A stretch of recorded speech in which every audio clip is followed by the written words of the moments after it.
Good evening. Welcome to This Week in Turkey. Recent developments in northern Syria suggest that a new alliance may be forming between the US, Russia, and the Kurdish YPG. According to the YPG spokesman Redur Halil, Russia is setting up a military base in the northwestern city of Afrin. Following the Syrian civil war that began in March 2011, the largely Kurdish towns of Kobani, Amuda and Afrin in northern Syria were captured in July 2012 by the People's Protection Units, the YPG, consisting predominantly of Syrian Kurdish forces. The cities fell without major clashes as the Syrian security forces withdrew without any significant resistance. In January 2014, the PYD and other Kurdish parties created autonomous administrations in the form of cantons in Afrin, Kobane and Cizre. This autonomous region, consisting of 3 cantons in northern Syria, is named Rojava, meaning the West in Kurdish. In September 2014, ISIS laid siege to Kobane. Unlike other cities under siege from ISIS, the Kurdish resistance proved effective. The US-led airstrikes also helped YPG push back ISIS fighters. In October 2014, the US military airdropped much-needed weapons, ammunition and medical supplies to the besieged city of Kobane. Iraqi Peshmerga fighters also came to Syria through Turkey to join the YPG in its fight against ISIS. After a months-long battle, the Kurdish forces managed to seize key districts and regain control of Kobane in January 2015, proving themselves to be the most effective force on the ground against ISIS. In July 2015, YPG forces captured the strategic border town of Tel Abyad from ISIS. The YPG advance in Tel Abyad was supported by the Free Syrian Army-aligned rebels and the US-led coalition airstrikes. Tel Abyad was important to the YPG because of its strategic location connecting the Kobane and Cizre cantons. With Tel Abyad's capture, the YPG managed to link these two enclaves. In October 2015, Syrian Democratic Forces, mainly led by the YPG, along with Arab, Turkmen and Chechen militias, was founded. 1 year after its foundation, the SDF, Syrian Democratic Forces, launched a military offensive in June 2016 to capture the city of Manbij from ISIS. During the offensive, the US-led coalition conducted over 55 airstrikes in support of the SDF. Manbij was captured on August 12th. Shortly after, the Turkish military and Turkey-backed Syrian groups launched Operation Euphrates Shield on August 24th to fight against ISIS and the SDF, mainly in the aim of pushing back YPG to the east of the Euphrates River. Concerning the operation for retaking the city of Raqqa from ISIS, there have been several disputes between the parties about who will participate in the offensive. While Ankara strongly objects to the involvement of Kurdish forces, Washington sees the YPG as the strongest ally on the ground in the fight against ISIS. On March 17th, a YPG commander stated that they are planning to storm Raqqa city in April 2017 despite the fierce opposition from Turkey. Most recently, an important development came from the Russians. On Monday, YPG spokesman Redur Halil announced that the Russian presence comes in agreement between the YPG and the Russian forces operating in Syria in the framework of cooperation against terrorism and to help train our forces. Shortly after, the Russian Defense Ministry disavowed YPG's statement and said there were no plans to create additional military bases in Syrian territory, but added that a section of its reconciliation center was located close to Afrin to help prevent ceasefire violations. However, many sources now regard the current situation as an alliance between the US, Russia and Syrian Kurds in the fight against ISIS, despite the opposition of Ankara. Our guest in the studio tonight is Mr. Aydın Selcen. He's the first Consul General of Turkey in Erbil, And he's also a frequent visitor in our studio, in our Turkish language programs, but it's his first time in This Week in Turkey. So thank you very much, Mr. Selcen, for joining us tonight. Thank you for having me on your show. So let's start talking about the most recent news that came from Afrin a couple of days ago. So according to the YPG spokesman, Russia may open a military base / training center in Afrin, which points to a potential a new form of alliance between the US, Kurds, and Russia. So what do you think about this development, and how should we read this within the scope of Turkey's Euphrates Shield operation? Now, maybe we can touch upon the first part of your question, namely US-Russia cooperation later on, or collaboration. But on Russian presence in Afrin, which is the westernmost canton controlled by YPG, it is true that YPG stated that there will be a training force and a forward base of Russian armed forces there in Afrin, which was a couple of hours later denied actually by Russians, which clarified the matter, stating that their mission will be part of their reconciliation efforts, which were set upon earlier, and their aim would be to avoid a conflict, which is called a deconflicting mission, actually, between those Free Syrian Army elements backed by Turkish armed forces and the Syrian Democratic Forces, of which the backbone is, like you said, is YPG.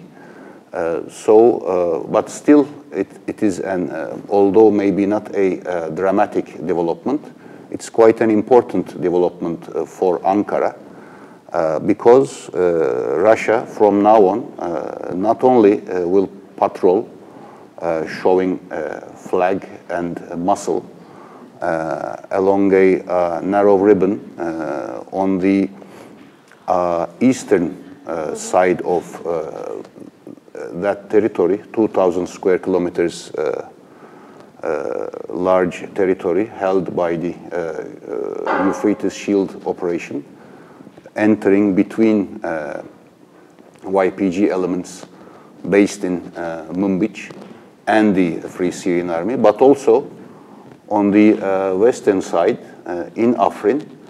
They will also avoid Euphrates Shield from extending into that canton controlled by YPG. And let's now talk a bit about the Kurds in Syria and their future, in terms of all the recent developments that you've just mentioned, coming not only from Afrin, but the wider country and the region. So what's your prediction, or let's not call it prediction, but what's your take and opinion on the future of Syria's Kurds? Maybe not only that, but that also sort of play into the future of the Euphrates Shield operation, because Euphrates Shield now, although its stated aim was like controlling a 5,000 square kilometer area, now now is boxed into a 2,000 square kilometer wide area. For comparison, I may perhaps remind you that Turkish Republic of Northern Cyprus territory is just beyond 3,300 square kilometers. So Euphrates Shield's first aim, and that's where the Kurds come into play, although it was not stated, was to cut the two cantons, namely Kobani, which was connected before to the easternmost canton of Jezire, with the westernmost canton of Afrin. So along the Turkish border, Azaz, and then to the east, El Rai, and then Jarablus, first of all, were controlled by, directly or indirectly, by Turkish armed forces. and then it extended towards the south, taking Dabık, which was from a mythologic and PR relations point of view, was an important loss for ISIS. And although it was much more bloodier and it took longer, Euphrates Shield managed also to free Elbab from ISIS control. But then in the south it was stopped by Syrian Arab army backed by Russian forces. And now it cannot extend into the east. Now what that means for the Kurds, it means on the ground two things.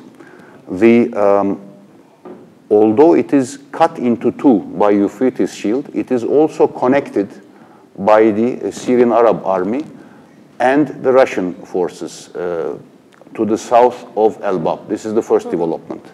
But it also entails a dependence on Damascus, which would lead the Kurds to be, or the YPG, PYD, to be more realistic in their relations with Damascus.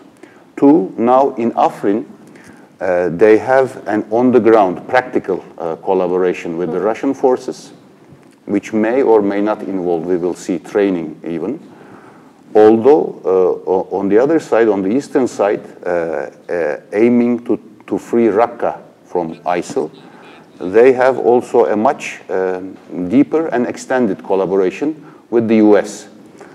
Now, both US and Russia aim to dislodge ISIL and all jihadists also, not only ISIL, once and for all from Syria, and not only maybe dislodge them, but also to annihilate all the jihadi elements existing in Syria. Until now, PYD showed a quite dexterity in playing both sides, both powers, sometimes against each other, sometimes in unison, but also to strengthen their position against Damascus. Now, once, and we are at the beginning of the end, so to speak, once the war is over, they will have to sit down with Damascus to finalize the administrative structure of Syria. And on that also we see that the Russians are active. In the last 9 months, since once we overcame the downing of the Russian jet, the two leaders, Turkish leader, Turkish President of the Republic, Mr. Erdogan, and Mr. Putin met for a record 4 times. But as you would remember, neither Russia neither considers PKK as a terrorist organization, but also it did not follow up with Ankara's demand to close the PYD representation office in Moscow. Furthermore, they came up with a new draft of a Syrian Democratic Republic constitution, which would allow Kurds certain autonomy. That would be determined later on by laws, which will not be written maybe into the constitution, but definitely they foresee a decentralization. Now, as we are approaching a decentralized Syria after the war, this goes against the grain of Ankara's policy. Both two superpowers support it, US and Russia. And furthermore, Turkey is now left with administrating this 2,000 square kilometer large pocket on its own, which also is contradictory with its own policy. Mm-hmm. So up until now, you've mainly touched upon, well, not only, but mainly on what's the significance of the developments in Afrin. But let's now talk a bit about the ongoing operation in Raqqa, where there's a cooperation between the YPG Kurds and the US. So what do you have to say on the operation that's going on in Raqqa? Raqqa is the declared capital of the so-called Islamic State, which is not a state but a terrorist organization. If you look at the current maps of ISIS presence, we see the ISIS presence alongside the Euphrates River. To the north, the Teshrin Dam was freed months ago by YPG forces in cooperation with US forces. Then, to the south of Euphrates Shield Operation territory, to the south of Elbab, Russians and Syrians, a Syrian Arab army reached the Baas regulatory dam. To the south of it, today, most recently, YPG special forces, logistically supported, delivered Tapka dam also from ISIS. Now the Raqqa operation is, we might say that is about to start, but there will be difficulty because Raqqa is a mostly Arab town, and it has sort of public support, unlike others till now, for ISIS or similar jihadi elements. At least we can say that YPG there will not be as welcome as in other places till now. So there is a question there for the Kurds and for the US. Now, US is in a way forced for the first time to collaborate militarily with the Russian, but today, as they cut the road to Raqqa, we might get the hint that they now, because we still have to wait the new incumbent president, Mr. Trump, to make up its mind on the military strategy concerning Raqqa, to go on its own together with YPG forces. But what is there for the Kurds after Raqqa in order to sacrifice lives and sources which are quite scarce, because at the end of the day, today, YPG is constituted of 63,000 male and female fighters, actually of which 24,000 are females. But the Arab elements inside the Syrian Democratic Forces are not willing to provide female fighters. So in an unwelcome territory for Kurds to fight, there should be a political prize. There we know that there are at least 4 military forward operation bases of US, and a larger airport is under construction. And now the Tapka airfield also will be used for the remaining parts of the same operation. That also shows that there is no role or no place for Turkey to play in the forthcoming Raqqa operation.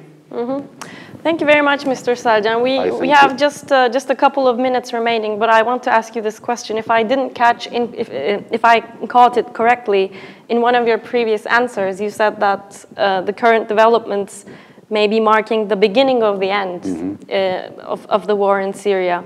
So what exactly did you mean by this, and what do you foresee for the near future of the war that's going on in Syria? ISIS is almost over. They cannot have anymore a lifeline from Turkey, and their resources are limited, and also they are losing the battle, definitely, in Mosul. There is a more sincere and practical cooperation, maybe for the first time in recent history, between Tehran, Baghdad, and Damascus, and most probably Iraqi army also will be central to free Abu Kamal al-Qaim border crossing between Iraq and Syria. So Iraq is allowed, with cooperation with Damascus, to militarily operate inside Syria as well. This leaves us with the problem of Idlib, exactly at our border with at the border with Hatay.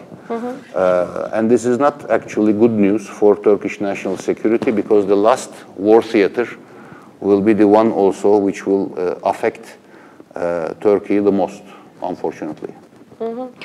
Thank you very much for your comments, Mr. Selcen, and for joining us tonight. Thank you. Now we'll move on with our next news video. In an interview with Der Spiegel magazine, the head of the German Secret Services has stated that his agency is not convinced that Turkey's coup attempt on July 15th last year was plotted by the Gülen movement.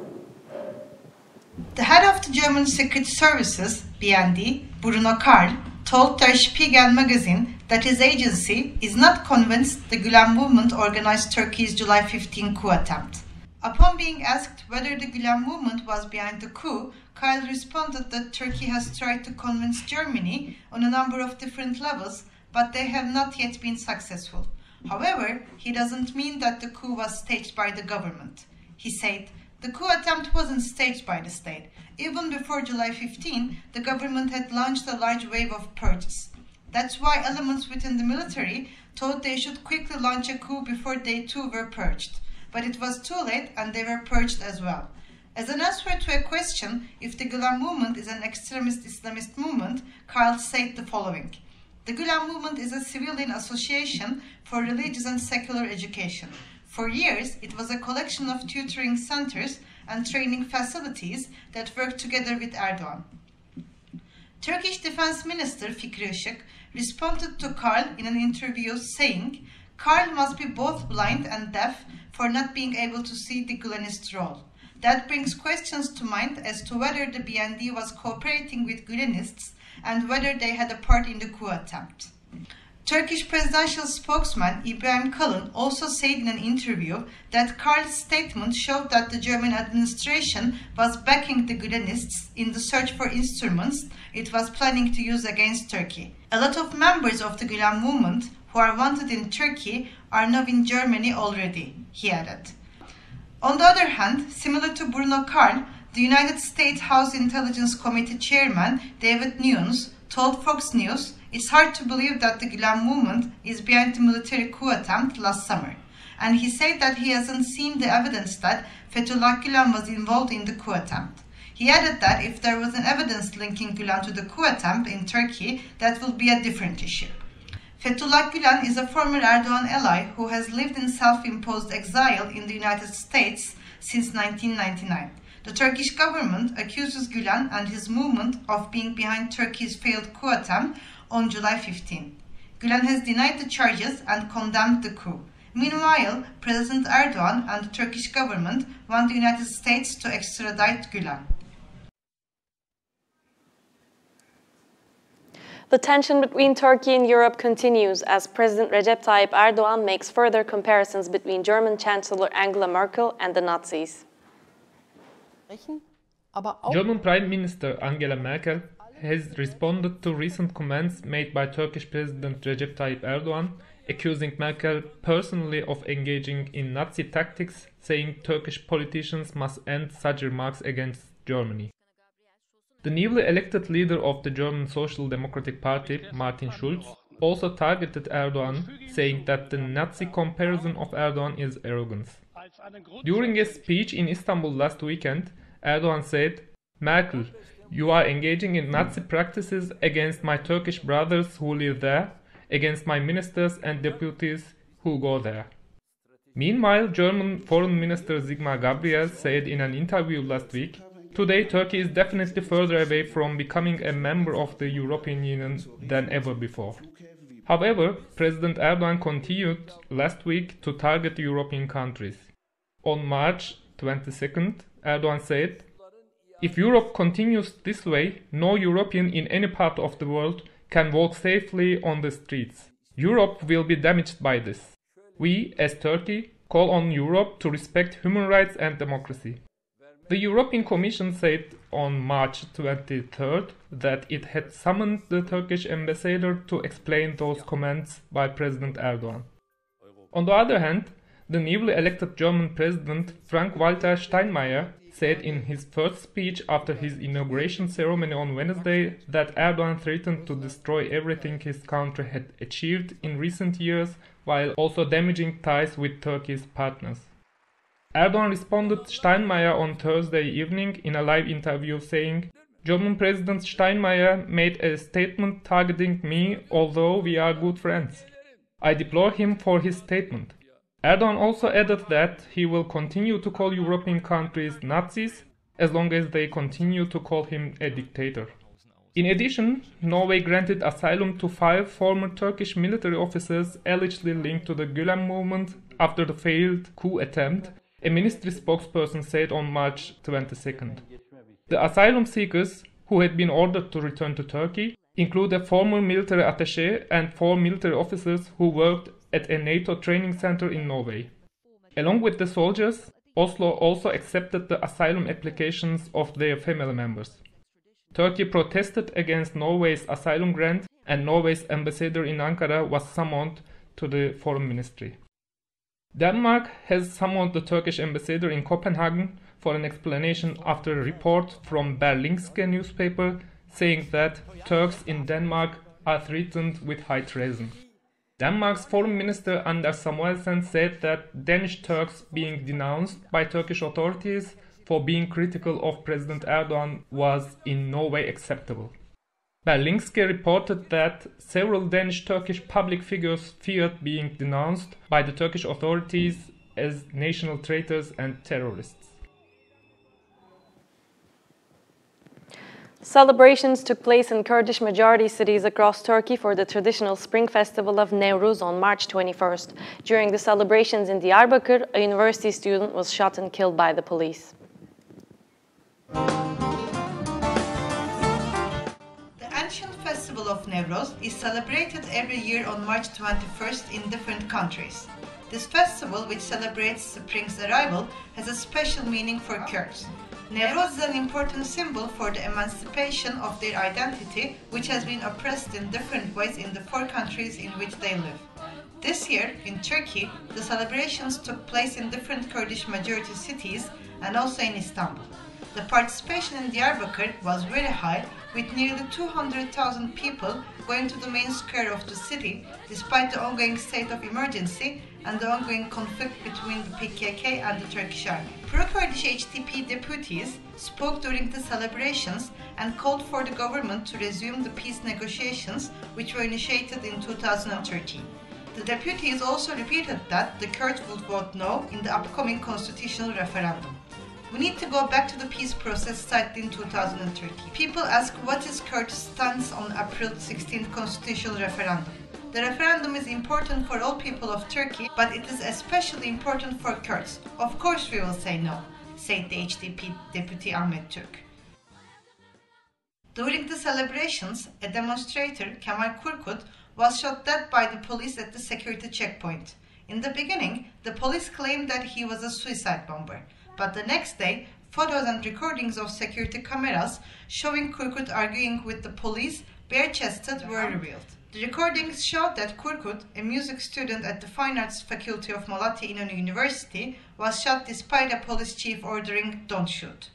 In its statement regarding the shooting of Kurkut, Diyarbakir Bar Association said the following: "The footage of the moment in which Kemal Kurkut was shot displays that the incident is a violation of the right to live. The Diyarbakir Bar will pursue the investigation with determination." US and the UK have announced a temporary ban on tablets, laptops, and other electronic devices for passengers traveling from 8 Muslim-majority countries. Istanbul Atatürk Airport, which is the country's largest, is one of the airports affected by the ban. On Monday, the US announced a temporary ban on tablets, laptop computers, and other similar electronic devices for passengers traveling for a total of 10 airports in 8 Muslim-majority countries. On Tuesday, the UK also joined the US in imposing the device ban. However, the UK will apply the restriction in all airports in 6 countries, namely Turkey, Lebanon, Jordan, Tunisia, Egypt, and Saudi Arabia. Istanbul Atatürk Airport, the country's largest, is one of the airports affected by this restriction. The US administration announced that the restriction would be in effect on March 25th at 10 a.m. local time. The British restriction is also expected to come into effect in a few days. Flyers can still travel with these items, but they must be packed in their checked baggage on US and UK bound flights from airports across these countries. The restrictions were prompted by a growing concern within the government that terrorists who have long sought to develop hard-to-detect bombs may succeed in installing hidden explosives inside electronic devices. Turkey's two important economic brands, Turkish Airlines and Istanbul Atatürk Airport, are expected to be highly affected by the restrictions. Turkish Foreign Minister Mevlüt Çavuşoğlu objected to these decisions made by the US and UK administrations. It would be better to take measures together against those who are a threat instead of punishing normal passengers, Çavuşoğlu said during a visit to Washington, and he added that if there were concerns over security, our departments should come together and take the necessary measures. This work cannot be done with bans. On the other hand, Turkish Airlines announced a new practice today in response to the device ban. According to the announcement, Turkish Airlines will provide in-flight Wi-Fi connection and tablet computers to its passengers free of charge. Turkish theatrical producer Murat Daltaban will be directing a play in this year's Edinburgh International Festival. We did an interview with Mr. Daltaban this week about the play he will be directing in Edinburgh this summer.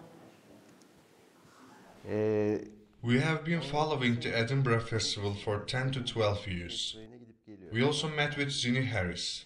I wanted to stage some of her plays.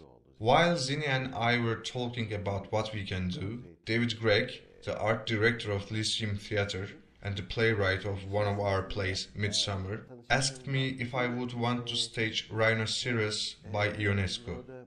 And I said I would be very happy. It was supposed to be staged during the year at Lyceum Theatre. We didn't determine the day. Then, since the theme of Rhinoceros kept up with the presidential elections in the US, Trump's victory and the political repercussions of Brexit, David took action to stage the play at the International Edinburgh Festival. He started to negotiate with festival's director. And at the end, events happened so fast that they decided to stage the play at the International Edinburgh Festival main program as a joint project of DOT, Lyceum and International Edinburgh. Its premiere performance will be held on August 3rd, and during the festival a total of 12 plays will be staged. They also have matinees. There is also a possibility of staging the play in Istanbul. It is also included in the in-season program of Lyceum at Edinburgh for April 2018. They launched the production and auditions have been already made. Istanbul will be hosting two international music festivals this weekend. Sonar Music and Technology Festival, which is now in its 22nd year, and Soundports, organized in collaboration between Istanbul and Tel Aviv. Soundports Festival kicks off tonight in Kadıköy with a legendary musician who is at the 40th year of his career, DJ Scratchy, at 9 p.m. just before his first Far East tour of 2017. You can also see Buttering Trio, Tammy Crest and Kamata live in concert during the festival, which will end on the 2nd of April. The first Istanbul edition of Barcelona's celebrated music, creativity and technology festival comes with an exciting lineup of electronic avant-garde musicians such as Moderat, the project of Mode Selector, and Apparat, two prominent figures of Berlin's electronic music scene. Roisin Murphy, the Irish pop queen who, with her solo career, has carried on the success she enjoyed at the end of the 90s and the beginning of the 2000s with her band Moloko. Nina Kravitz, global techno ambassador. Floating Points, German DJ and producer DJ Kotze, who combines various genres such as techno, tech house, minimal techno and hip-hop. Sonar Istanbul will be on at Zorlu PSM from tonight till Sunday.